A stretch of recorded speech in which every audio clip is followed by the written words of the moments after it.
Episode 102 marks the second anniversary of Aliens Explored, which we think is just cause for celebration. Stu and I will be looking back over the last year, recapping the strange phenomena we have covered, firing up some forgotten arguments and reopening old wounds. This episode is dedicated to our Explorer of the Week, Nandwani, who, by signing up to our Patreon, has played no small part in enabling us to keep this podcast going strong for so long. Check out our Patreon at patreon.com/Aliens Explored and find the tier that's right for you. We think we have something for everyone. Thanks again to Nandwani and all our patrons out there.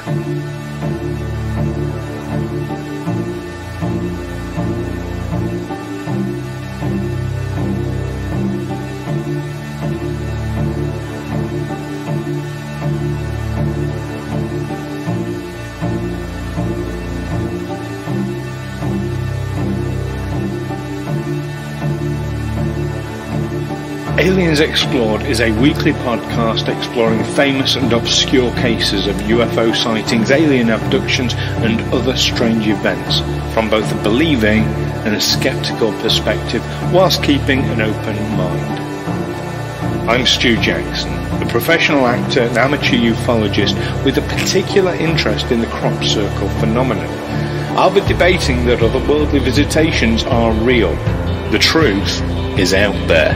And I'm Neil Kelly. I'm a professional actor as well and used to work for the military as an intelligence analyst. I'll be arguing from a more doubtful point of view. I mean, it's all a bit far-fetched, isn't it?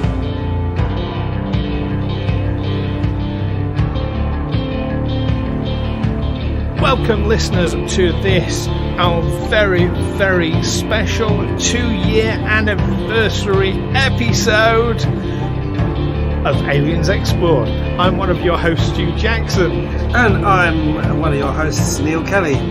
How you doing, Neil? Exciting times. 2 years. 2 years, I know. Was it this hot last year? I don't remember. I can't remember. Sat here with the window open, listening to jets flying over. Well, hopefully you're listening to me. Yeah, I am. Convincing arguments. Yeah, but I'm also on the approach to Heathrow, so fantastic. Or from Heathrow. That's where they're noisy, isn't it, when they're taking off? And in fact, when this episode goes public, you'll be on the approach to Heathrow. You'll be on a final countdown, only a few days away from jetting away, won't you? Yeah, but not Heathrow. Oh, you're not going from Heathrow. Okay. That's a little detail. No, we're going from Stansted, I think. Okay. Which is also classed as a London airport. Oh, yes, it is. And I liked my little segue anyway. Yeah, it's a good little segue. Yeah, but I'll be on a completely different flight path. Yeah. Okay, and you're going to New York. How long are you going for? 12 days. 12 days. Okay, that's an unusual. Because normally, like you say, I go for a fortnight or 3 weeks. Yeah, I know. It was some sort of deal. It was much, much more expensive to go for 14 or 15 days. So that includes the travel days as well. So that 12 days. So okay. Yeah. It's only actually 10 days or 11 nights at the place. Nice. At the resort. Nice. But you're looking forward to it. I am, yeah. And it's nice for the missus as well because she does a full-time job. She works very hard and deserves a holiday. Absolutely. Although I now work a full-time job, so you do. I deserve a holiday too. And isn't arguing with me feel like a full-time job? Absolutely. Yeah. half hour you, I feel like I've done a full day's work. Got to keep you on your toes. And yeah. I hope you enjoy your holiday. And Thank you. I'm at time of record. So when this comes out, this will have already happened. But I'm going away myself just for a weekend. This weekend. Where are you going? I'm going into the depths of Wiltshire, crop circle hunting with a couple of friends who are interested in the whole crop circle thing. So what I'm actually going to get them to do is maybe take some video footage of me running around with me dowsing rods and me Geiger counter and EMF reader and your compass to measure the angle of the bend. Compass to a measure for magnetic unusualness. No, I meant the other kind of compass that you have in a classroom to measure angles. Oh, right. Like a squaring compass type thing. Yes. No, I don't have one of those, I'm afraid. Well, you can get them in a basic school set for about £1.50, can't you? Oh, you absolutely can. You absolutely. Yeah. But usually with the crop circles, there are people way, way more professional and expert than me that do very detailed diagrams of them, and they analyse the angles and all the maths of it. But you'll be there with your Geiger counter, and I'll be there with a Geiger counter and an EMF reader. Yes. EMF. Do you also, for reference, do you also look at what the readings are outside the crop circle? Oh, of course. To compare them, and are they different? Sometimes. Not always, but sometimes. Okay. Yeah. I suppose, immediately outside the crop circle, you could get some radiation bleed out, couldn't you? But half a mile away. Oh, you'd be surprised, though. No, you can just get, as soon as you cross the threshold into the circle itself, you can get quite a significant difference. But not always. Inconsistency is one of the consistencies of crop circles. Do you ever feel like you're messing with stuff you don't understand, and you could burn? Yes, but I feel that generally in life anyway, because life is something I don't feel I understand particularly well. So everything I do. But everything I do, mate, is stuff. Everything. But I'm particularly I'm thinking about things like when we dabble with the occult, when we summon up a demon or something. That isn't it a similar kind of thing? When you go into a crop circle and measure it, you're looking at, you're gazing into the abyss. Is it a similar thing when I summon up a demon to when I visit a crop circle? Well, one of those two things I've done. So having not actually summoned a demon that I'm aware of, at least, I can't really compare. All right, but when you put a satanic curse on someone and you write it in blood and everything, and again, that's outside the sphere of my experience. Oh, really? Oh, it is. Not even at school. You can't blame me for your headaches, mate. For my recent bout of COVID. Your COVID, yes. Are you feeling better from that now? Still got a bit of a cough. That tends to last a while. But I can function. I can do my job, such as it is. Well, I'm glad you're feeling somewhat better. Thank you. The whole crop circle. So the plan is to take video of it, and that might be something I'll share with the Aliens Explored community. I'm sure they're interested. I would, maybe. What you're doing here if you're not interested in that? Well, it's pretty basic. Why not, listeners? Write in and let me know if that's something you'd be interested in seeing. There you go. We'll give all the details for contacting us is in the description below, and we'll give the details out again at the end. But that's not what we're here for today, because, like we said, this is a very, very special episode, our 2-year anniversary. Did you ever think we'd get to 2 years, Neil? No, I didn't. No, not when we started, anyway. In fact, even when we got to 1 year, I thought, that's probably about it, really. Did you actually We've done this to death. So I feel a little surprised to be getting here, but then I don't ever recall thinking, it'll probably only be so many.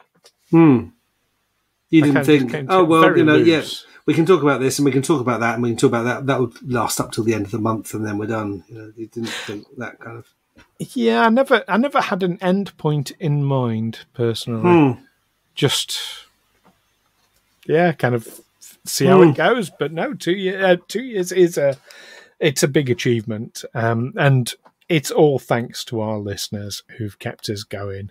Thanks, listeners. Absolutely. And particular thanks to our Patreons, our patrons. who are helping us enormously, and more details about that at the end of the show as well.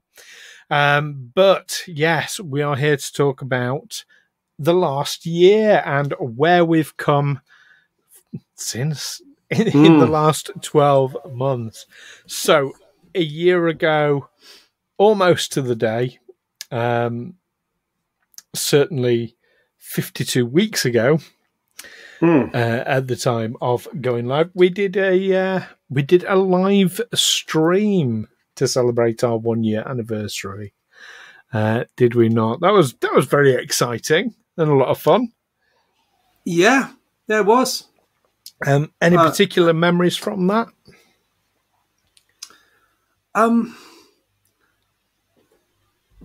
my God, it's shrouded in the mists of time, I think. But yeah. Well, what do you remember from it? Well, I remember we did basically what we're doing here today, which is looking back over the first year. But my particular takeaway was the competition that we ran for it. For a t-shirt. For a t-shirt, an Aliens Explored exclusive t-shirt. And we had some amazing suggestions. Axel and Greg, and Gus the Grey, and Roswell, based on Boswell from Alias the Jester. Somebody who knows me very well suggested Picard, of course.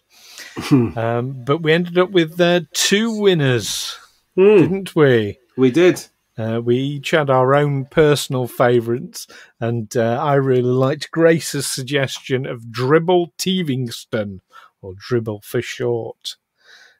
So Grace got a t-shirt for that. I think your favourite was a suggestion by Tom, wasn't it? It was Tom who suggested Graham, named after his cat. After Graham the cat, and indeed we had some amazing photos of them wearing their t-shirts, and a lovely one of Tom holding Graham as well. Well, so yeah, congratulations there. No competition this year because we're doing other things instead. But no, that was a lot of fun, and that was our first Aliens Explored live stream as well. And you've recovered from that now, haven't you, Neil? I've just about recovered from that, yeah. It's probably worth mentioning as well that as this episode goes public, and so this is not on early access, some of our Patreons get early access to our episodes. They get them a week in advance. But on the date that this goes public, which is the 28th of July, in 3 days' time, I'll be doing an Aliens Explored live stream myself, an AMA. Ask me anything related to Aliens Explored, that is. So, and the details for that will also be in the description below. So I'm hoping our listeners will join in for that. But yeah, you'll be away jetting that day. Sadly. I will. You can always post me some questions in advance, though, if you like. Oh, I'm sure I can come up with a few. Keep them clean. Well, yeah, all right. You just raised the bar a bit there. So, the week after we had our live stream, we went on and we talked about Project Blue Book. Probably one of the most famous studies of UFOs by the Air Force. One that keeps coming up, doesn't it? It does, but of course it's so seminal. Well, like, if you've never heard of Project Blue Book, you're not a ufologist. I should learn to say that word right, shouldn't I? Do you know what? The trouble with statements like that is always, and I know that it's not your intention at all, but it always sounds a little bit like gatekeeping to me. You know, if you don't know about such and such thing, you're not a such and such. No, I never like that. You get it in the Star Trek community a lot. Oh, if you haven't watched like the animated series, you're not a real Star Trek fan. You know, it's like, no, that's bollocks, basically. I suppose there is that, but our listeners have a real interest in UFOs, and a very large aspect of ufology is the response of the U.S. Air Force or the U.S. Army Air Force.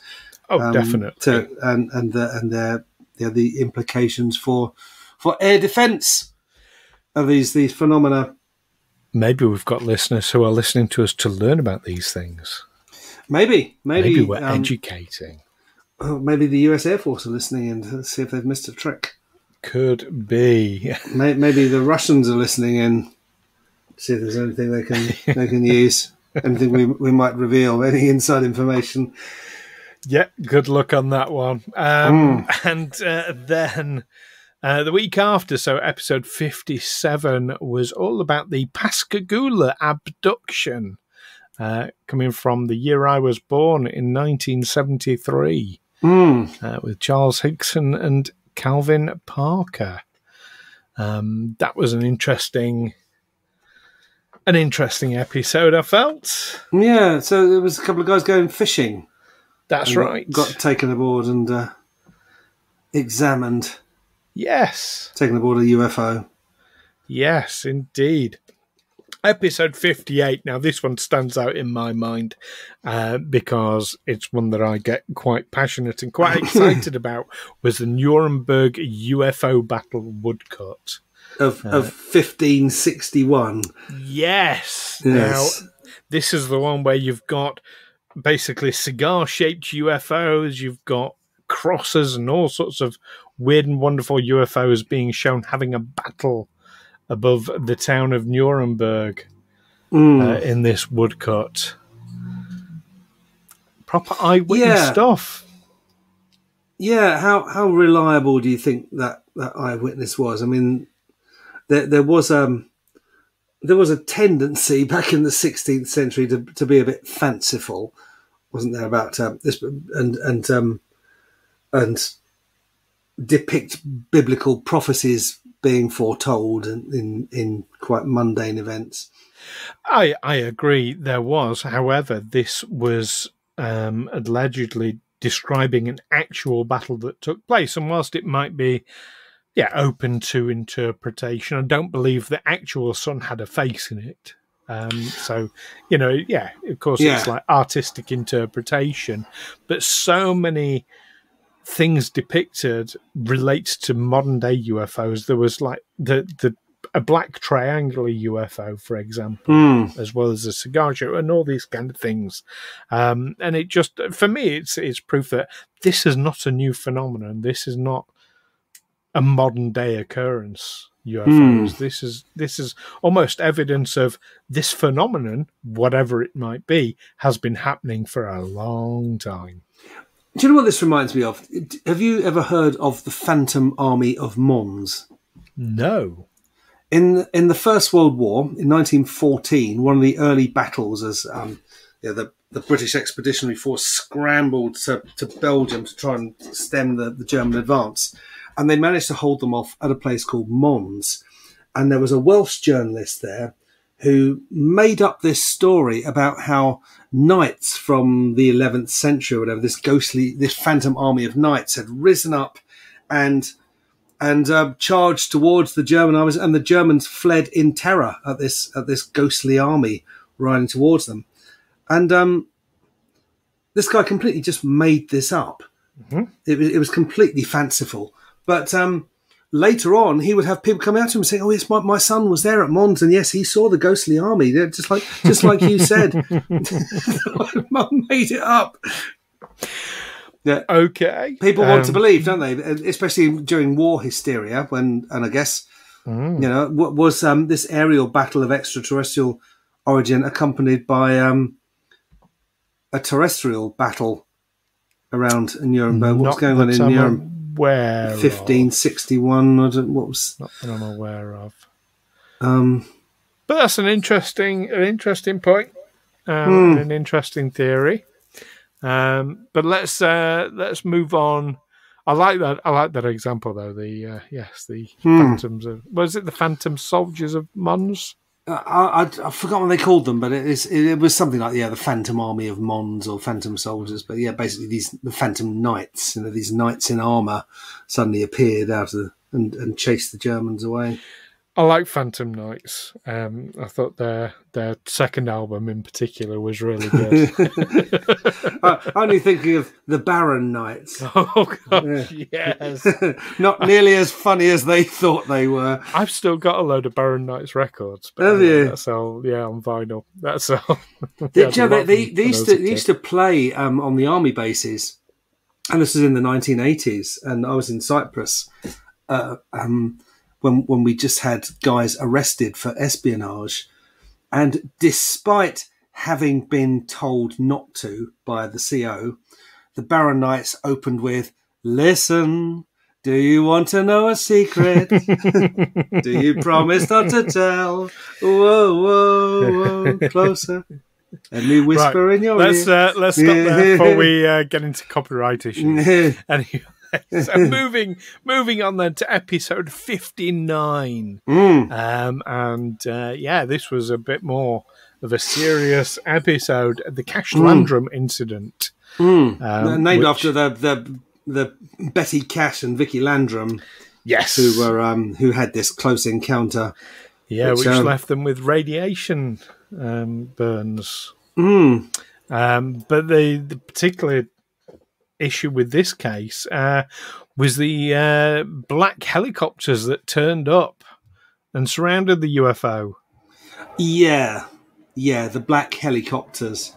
The black helicopters. The black helicopters of one world government QAnon conspiracy theories. The UN are taking over, the secret government behind our government, all that stuff. Yeah, you're getting into serious. I would like to know Betty Cash and Vicky Landrum's political leanings. I mean, this was back in December 1980, so just after Ronald Reagan was elected. He was still president-elect at that time, but well, multiple witnesses, Neil. Multiple witnesses, and of course, evidence of the UFO in the radiation burns themselves. So, but isn't a sunburn also a radiation burn? And they just maybe you can easily get a radiation burn somewhere like Texas. It's a form, even in December. Yeah, it's a form of radiation burn, certainly. Moving on then to episode 60. Now, here's one I expect you remember enjoying. let me find the page. New episodes. Episode 60. Well, we were talking about man-made UFOs. Oh, man-made UFOs, in episode 60. And indeed, they have... in just the same way we talk about crop circles, and there are man-made crop circles, there are man-made UFOs. Many, many hoaxes over the years. Hoaxes and experimental aircraft, and we've covered that, haven't we? We have indeed. But that was an interesting one to discuss. And then in episode 61, one of my favourite subjects, Project Serpo. Oh, right, yeah. Of course, what Close Encounters of the Third Kind, the movie was based on. This exchange program. Oh, the exchange program, yes. Between... they arranged an exchange program with extraterrestrials from the planet Serpo. That's real. Outer limits. It's real. Outer limits. Let's leave it there. It's outer real. Limits kind of stuff. Was it an episode of the Outer Limits? 1965. That would have been about then, wouldn't it? Could well be. And then we came back to Earth a bit more with episode 62 when we talked about something a little bit more obscure for Aliens Explored. The coral cat. Can't even say it properly. Talking is my job. The Coral Castle in Miami. Coral Castle. The Coral Castle. That's which a good one for you. This guy vocal exercises. Edward Leeds Culnin started building a huge rock garden in Florida following a romantic disappointment. It always reminds me of this thing. I saw this. There was this. I think it was a sort of Saturday morning TV thing, and they showed this bloke who built this model boat, but it was an aircraft carrier, and it was big enough for him to actually sit in with his head sort of poking out of a little hatch in the deck, and. Of course, one of the female presenters, her first question about this was, has he got a girlfriend? Well, poor Edward. No, he was rather larger than that. But no, he built this huge structure, and it was only a little skinny guy of quite ill health himself, shifting thousands of tons of fossilized coral on his own without anyone else helping him. And it was suggested that he had some otherworldly technology assisting him. Well, he worked on this thing for 30 odd years. So I imagine, a wheelbarrow load of coral would weigh a fair bit, wouldn't it? No, they were in big chunks. Do you not remember?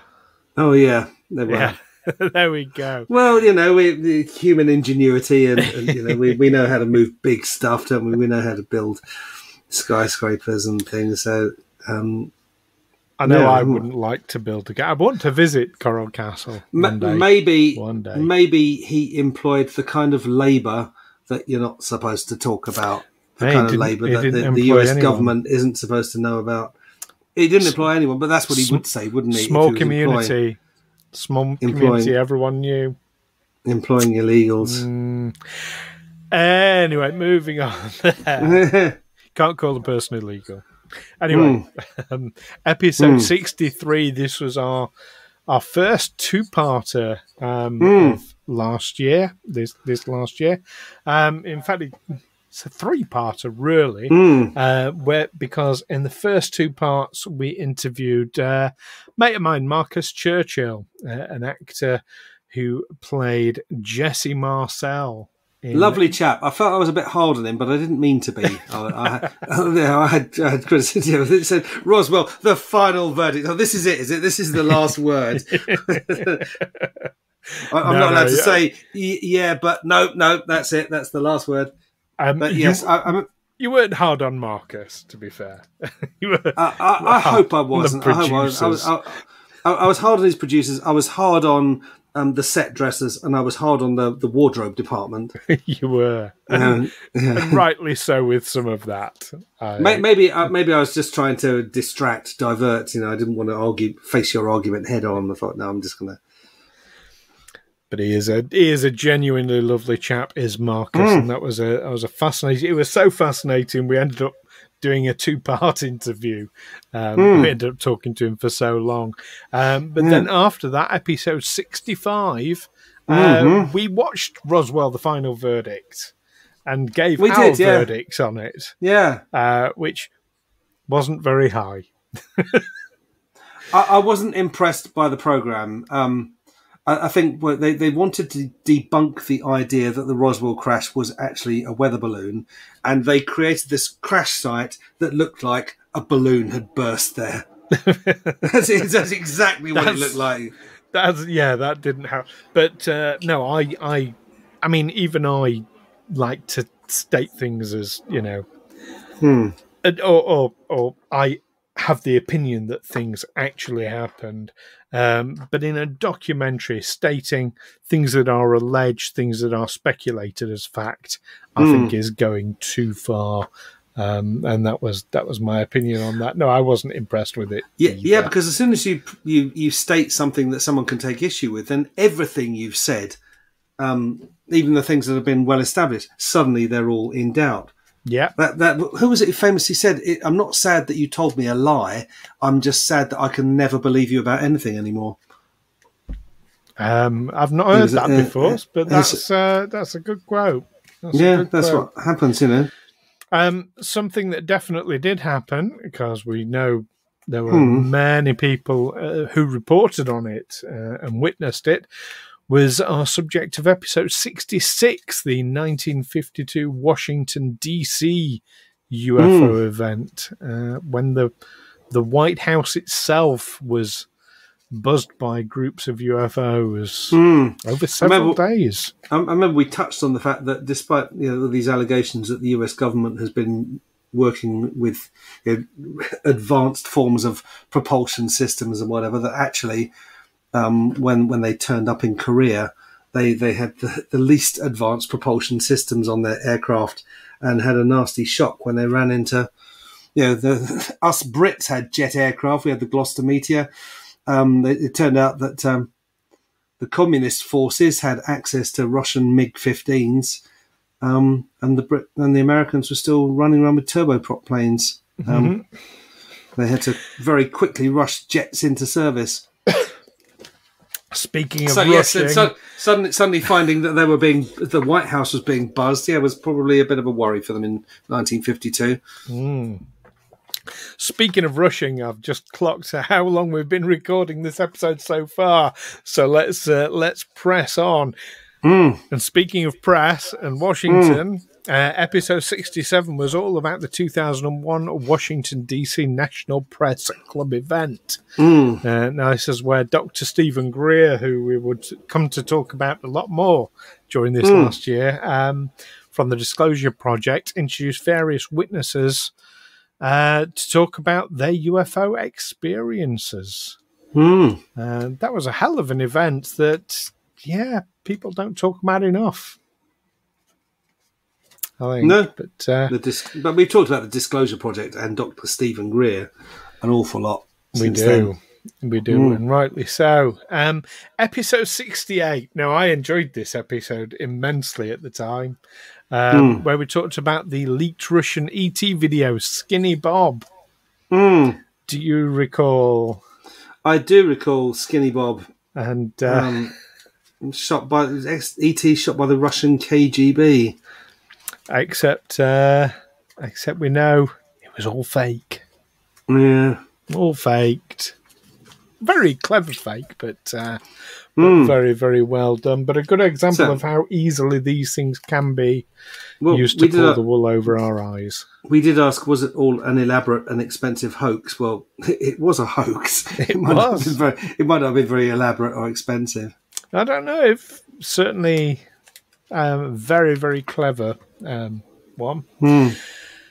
And then episode 69, here in the UK, we came back, and not that long ago. Oh, it feels not that long ago for me. 1993. Yeah, just 30 odd years ago. 29 years ago. Yeah. Oh, God. Yeah.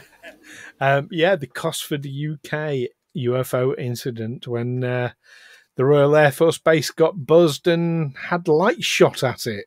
Beams of light. So firing a beam of light at the ground isn't a particularly hostile action, is it?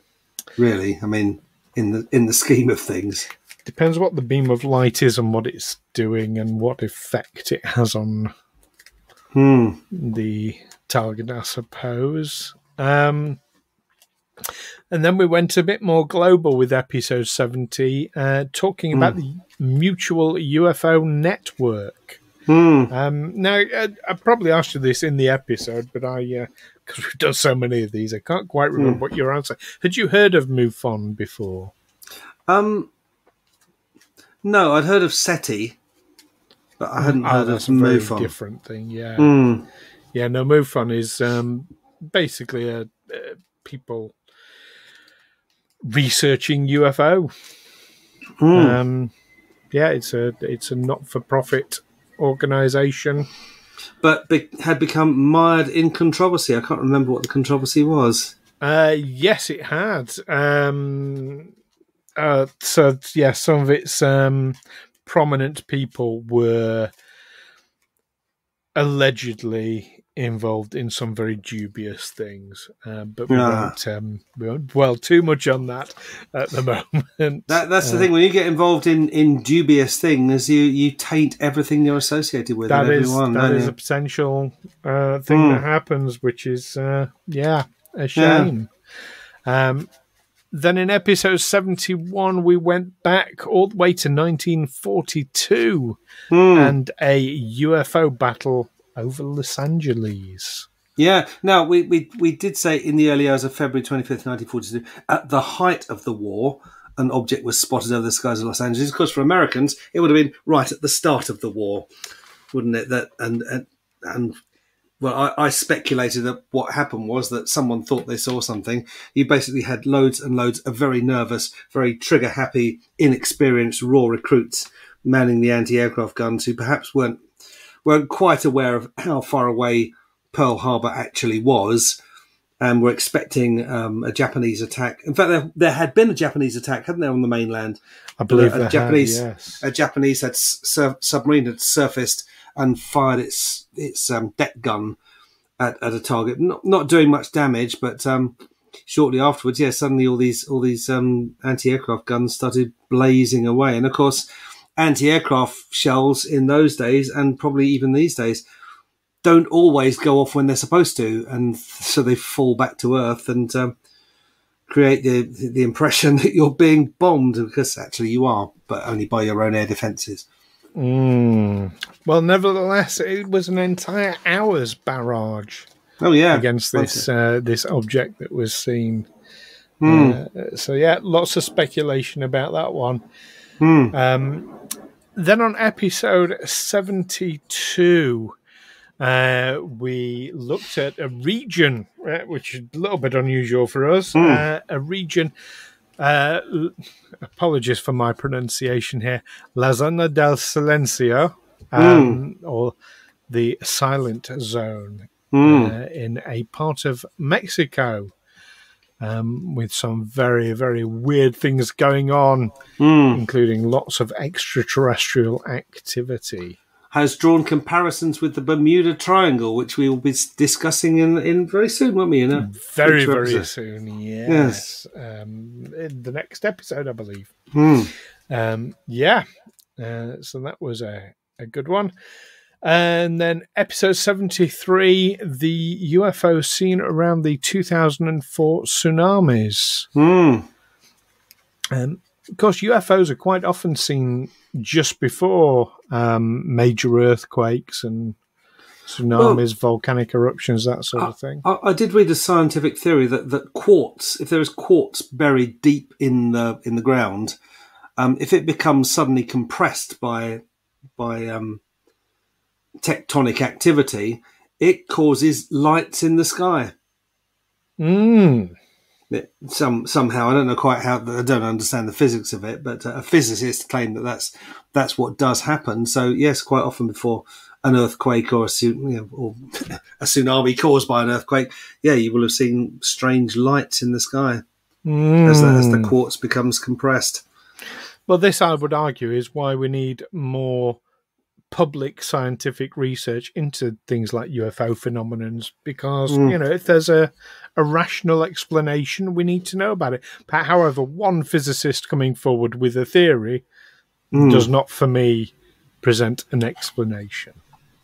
For me, it's an explanation. It's not necessarily the definitive answer for every time lights in the sky have been seen, but it's an explanation. It obviously needs to be explored further to see how much this does actually happen. What really does? They need to. I mean, I imagine it'd be a very difficult experiment to replicate, wouldn't it? You couldn't artificially subject quartz buried deep in the ground to massive pressure. Yes. And hard to prove testable theories. Yeah. Anyway, episode 74 came to us as suggested by one of our regular listeners and now indeed one of our Patreon patrons, Israel, who wanted us to talk about Admiral Byrd and the Hollow Earth theory. And indeed, we've touched on this subject a few times since. Yeah, I mean, he was quite an all-American hero. I mean, this is comic book stuff, isn't it? Yeah, he's a war hero who goes off in his balloon and it meets these strange aliens and the whole at the entrance to the centre of the earth. Yeah, underground Nazis and strange alien creatures. Very, very weird goings on, but seems to hold some water, at least for me, anyway. And then episode 75, going back again deep into the past with the Japanese Utsura Bune.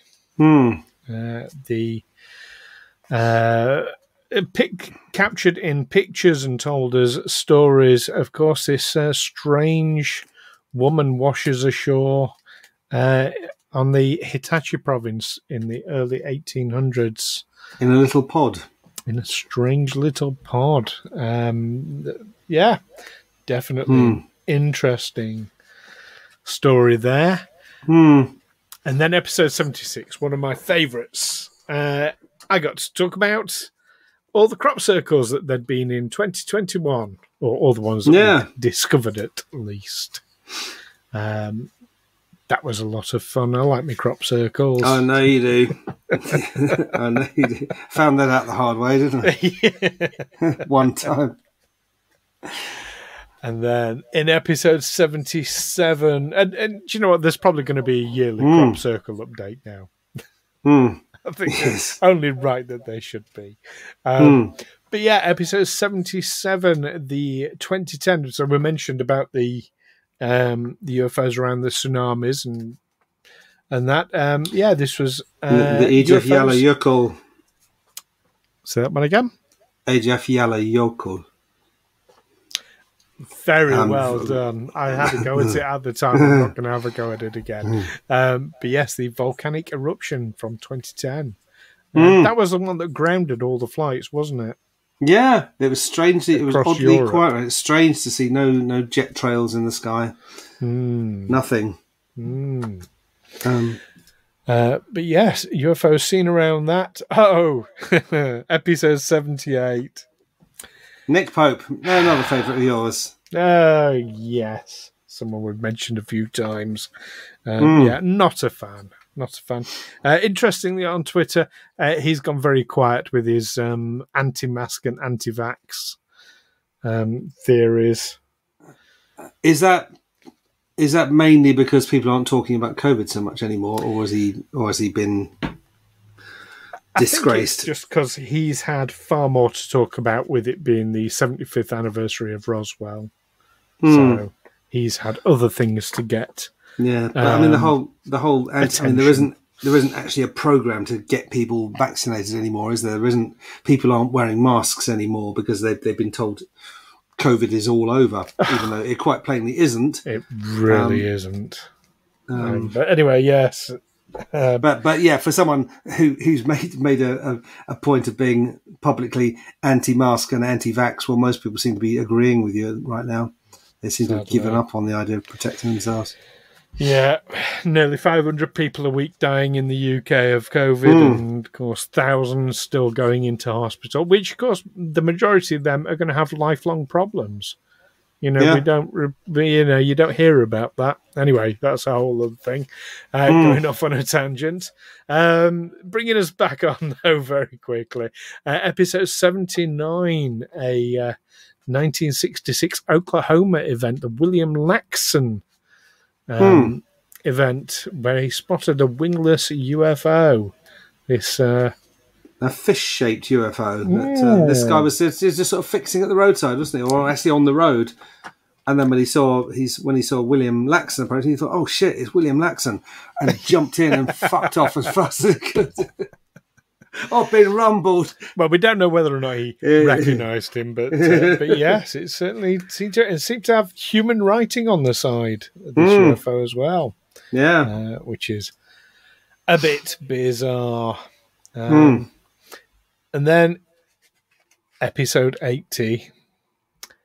That was a big one for us. It's when we launched our Patreon. Yay! Was it only episode 80? And a big thank you to everyone, all our patrons who are helping us with that. If you want to know more, go to patreon.com/aliens explored. There's something for everyone there. But yeah, no, that was a big moment for us and a big moment for the podcast. Yeah, it was. Because it gave a real legitimacy almost to us. I suppose we already were. We just, I don't know. Do you feel that there's been a switch in your head in terms of how you see the podcast as a result of that? I think I did at the time, but now I've sort of gone back to normal. Okay. I kind of got used to the idea. Yeah. Yeah, that sounds about right. But yes, no, big thank you to everyone for supporting us. Yeah. Then in episode 81, we did another TV series review. This time, Top Secret UFO Projects Declassified. Yeah, I watched a few episodes of that. Yeah. I mean, it was entertaining, I think. Yeah.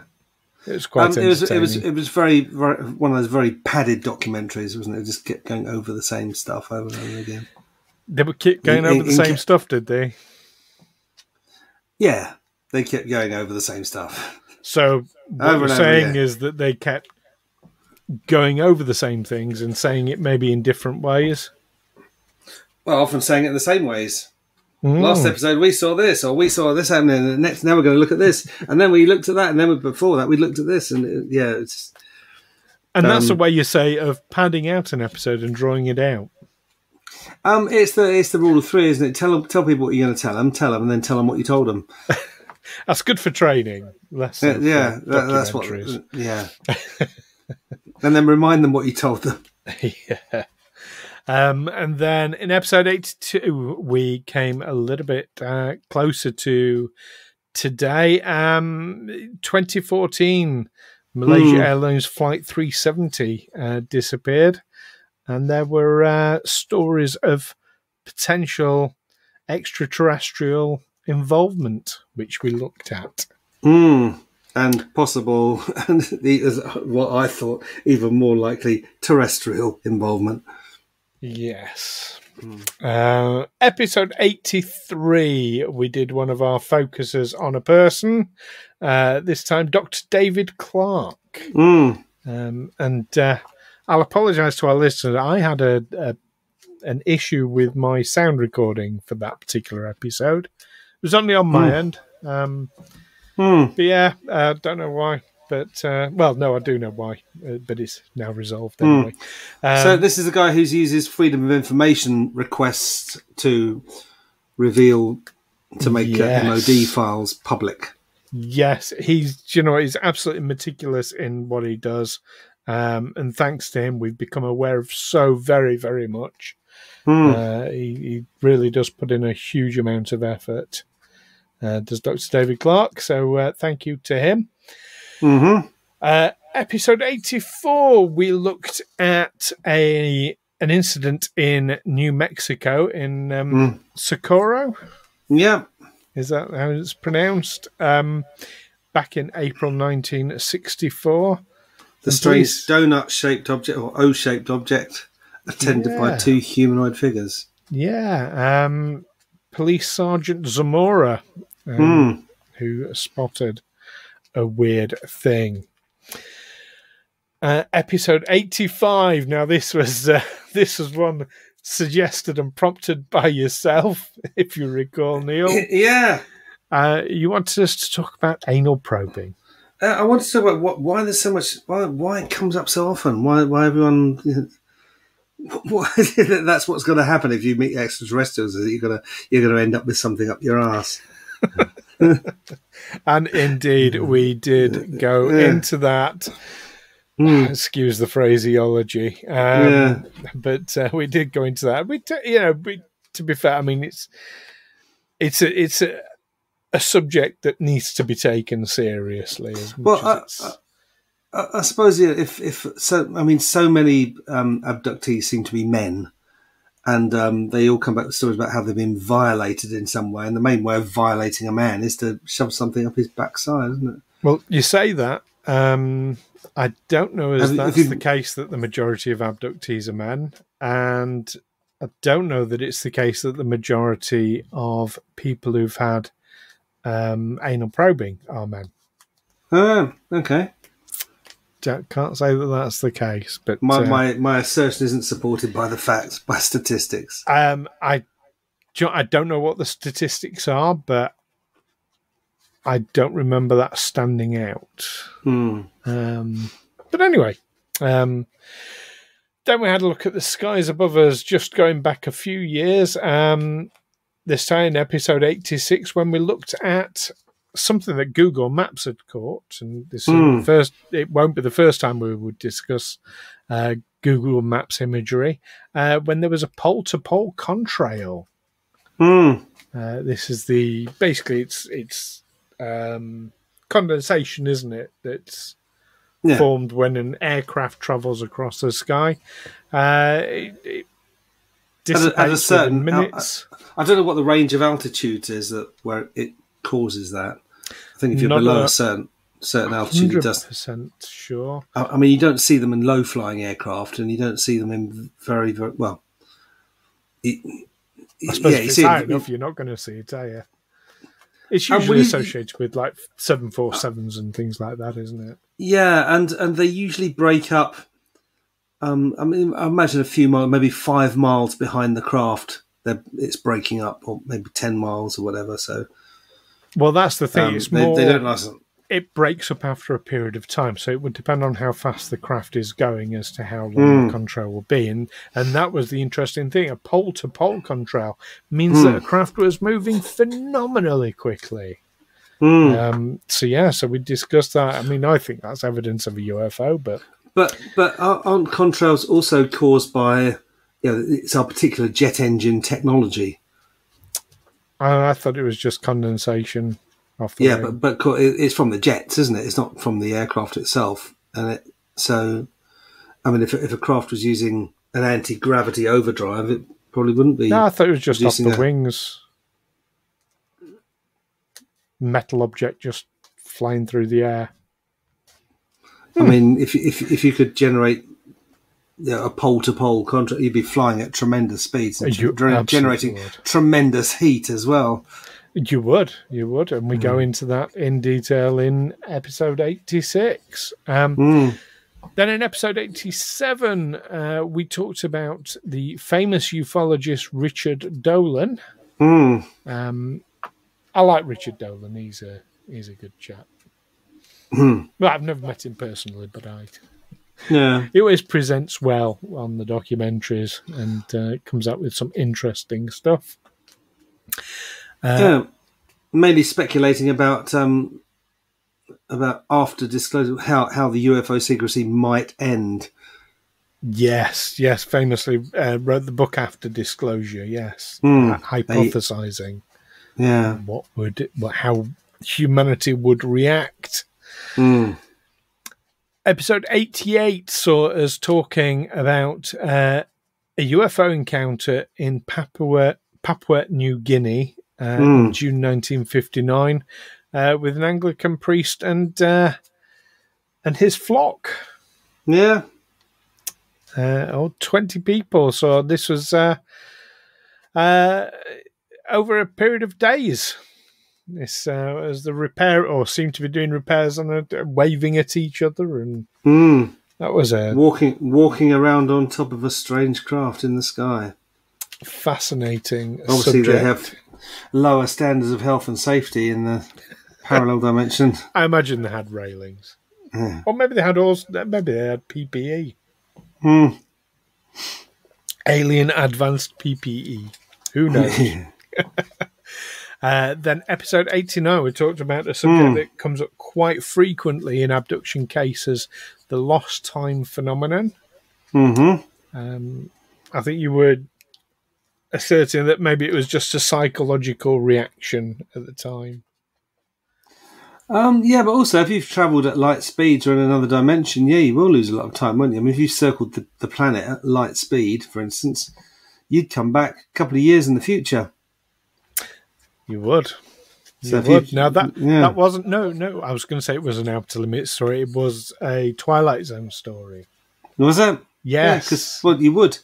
There's a famous book written in the 60s called The Forever War about these guys who get recruited to go and fight these aliens. I mean, the war was all a misunderstanding, but of course they have to travel through wormholes to get across the galaxy and whatever, because they're traveling at light speeds. And you know, the first time he goes home on leave, his parents are sort of elderly pensioners, you know, and he's still about 20. And then the next time he comes back, they're long dead and buried.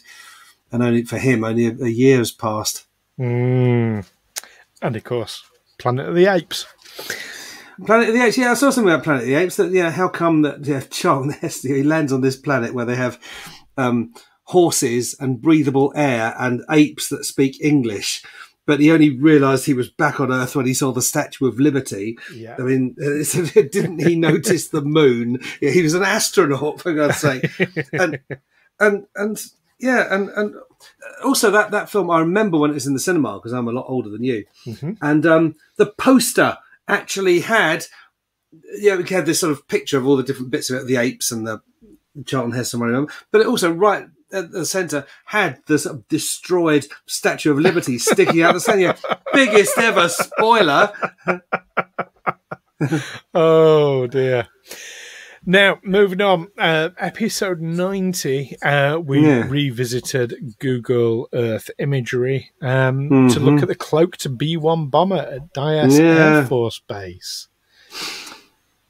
I'm gathering by the way you say that you're still unconvinced by that one.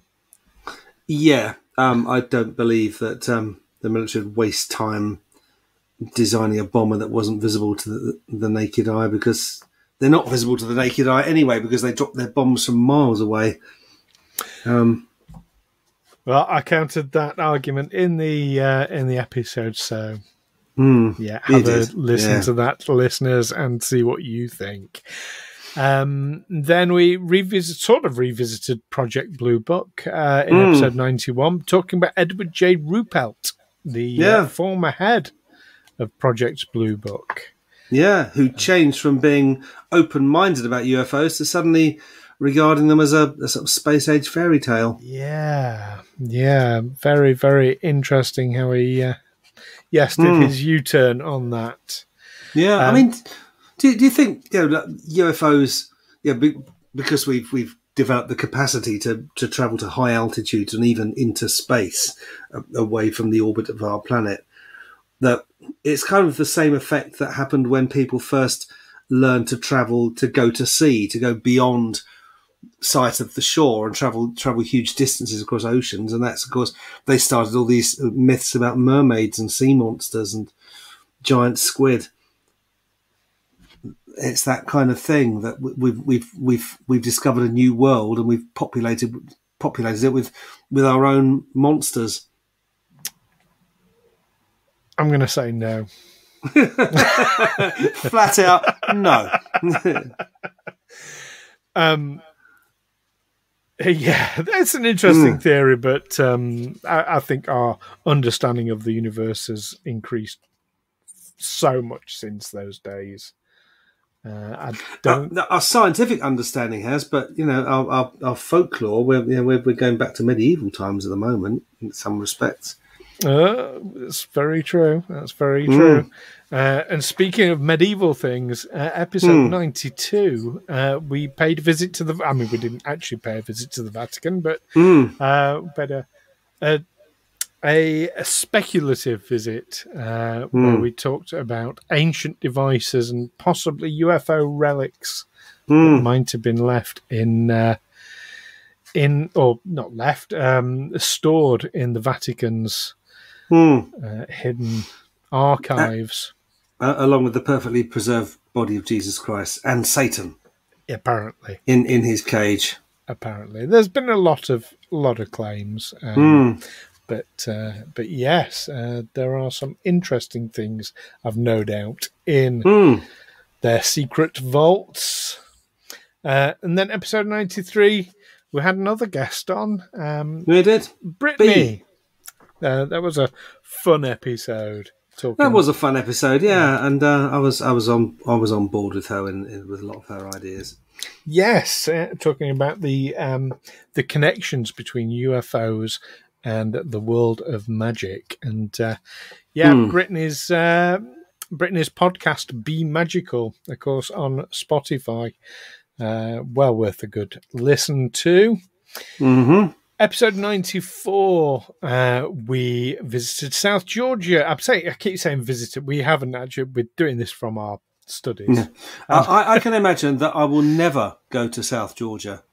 Maybe South Georgia, USA, maybe South Georgia in Central Asia, but not South Georgia in the South Atlantic. Well, I kept confusing South Georgia, didn't I? Which South Georgia it was. Well, and not only did we get mixed up with South Georgia's, but also once we worked out the right South Georgia, which crashed because apparently there were two. There were two crashes, and but we were looking at the one cylindrical object. Yeah. In 2018, again, Google Earth throwing this up where it looked, for all intents and purposes, like a cylindrical object had crashed into the side of the mountain and come skidding to a halt some long distance away. Or possibly just a landslide. Or possibly a landslide. Who knows? Somebody out there knows, I'm sure. Yeah. And just like in episode 95, when there was a wave of UFOs over Belgium, in 1989 and 1990. Yeah. These black triangular UFOs seen above Belgium. Even scrambling fighter jets to investigate what they'd seen on the radar, but not finding anything. No. But someone who does find a lot of things is George Adamski, and we discussed him in episode 96. He's found all sorts of things which may or may not be true. Certainly, he's the one who put forward the famous chicken brooder photographs.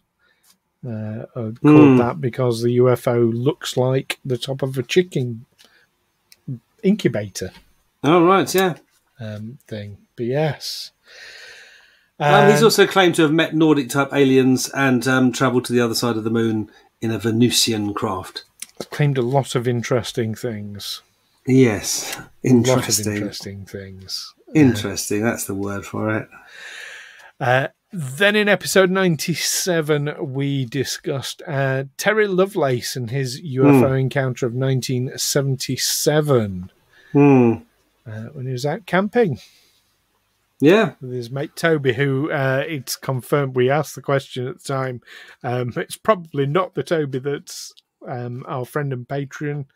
Toby, if it is, just speak up. He's confirmed it's not. And if you took advantage of a camping trip with your friend Terry to implant something into his anus, well, you very don't have fixated on that. Very fixated on that, I've got to say. Well, it involved abduction and an implant, so yeah, but that's implants. That's different thing. Anyway. Yes, Terry Lovelace. That's certainly a fascinating one to study. And speaking of fascinating, the Antarctic cosmic radiation that's coming out of the ground. Well, yes, they set up an antenna to measure cosmic rays coming from space and found that actually they were coming from Earth and going to space and didn't know why. Episode 98, we discussed all that. And then in episode 99, we talked about Ben Rich, the second director of Lockheed Martin's Skunk Works. Yes. And his famous quote. We now have the technology to take E.T. home, and God knows what he meant by that. I don't think did we come to a conclusion about that? Was he talking about the movie? Was he talking about a real E.T. they've got hidden away somewhere? He seemed to be talking generically, but not about the movie, I don't think. But no, I don't think, like most of our episodes, I don't think we came to an actual proper conclusion. And then episode 100, we'd mentioned him many times on the show, but we actually talked in full about the life and works of Dr. Stephen M. Greer. The author of the Disclosure Project. And CE5, yeah. And CE5, Close Encounters of the Fifth Kind. That's him. And then, of course, last week we talked about, we disagreed vehemently on the Majestic documents. The Majestic documents, yes. Yes. Which we know are real. Yeah, we know the documents, but possibly real. That's it. Yeah. So there we go, and that brings us through to this week's episode. So it's been quite a year. What would you say your favourite moment from the last year has been? I really enjoyed talking to B. I do like having a guest on the show. That's a lot of fun. Yes. I agree. Either B or Marcus. Marcus was nice too. Marcus was lovely. They were both excellent. B was more recent. That's what I thought about first. Absolutely. So but we'd love to hear what our listeners, what your favourite episodes have been from the last year. And indeed, what you'd love to hear in the year to come. We've had a couple of suggestions already. One in particular springs to mind. We've been asked by our listener, Michelle, are UFOs potentially time travellers? That is an episode we're going to be looking at later this year. So keep your eyes peeled for that. But yeah, we'd love to hear, what episodes you really, really enjoyed. Is there anything in particular you'd like us to revisit and go into more detail on? And is there anything we've not mentioned that you would love to hear about? You can contact us via the usual means. You can email us, aliensexplored@gmail.com. You can find us on Facebook and Twitter by searching Aliens Explored, or of course, our Patreon patrons get exclusive access to our Discord server, where you can chat about any of our episodes in as much detail as you like with like-minded people, some of whom might disagree with you, but it's always a pleasant chat that takes place, always friendly, and that's always nice to see. Now, of course, next week we'll be back with a bit more of a usual episode. We're going to be discussing the Bermuda Triangle. Makes people disappear, according to the song. We'll be according to Barry Manilow. Barry Manilow, love it. Yes. And we'll undoubtedly be coming up with a conclusive answer about that. But I will anyway. On the 31st, I'm going to be running this live stream Ask Me Anything, an AMA session over on Twitch. That's going to be at twitch.tv/hailing_frequencies. Links in the description below. And did you say you're going to be posing me a couple of questions as well, Neil? I'll come up with something, What the hell do you think you're playing at? That sort of do you honestly expect us to believe that?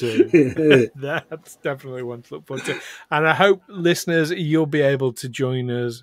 But it's just be me, because, like say, you're going to be away on your holidays, aren't you, Neil? I will. So I hope, hopefully, we'll have listeners aplenty joining us and posing questions, to me at least, about Aliens Explored. So that's something to look forward to.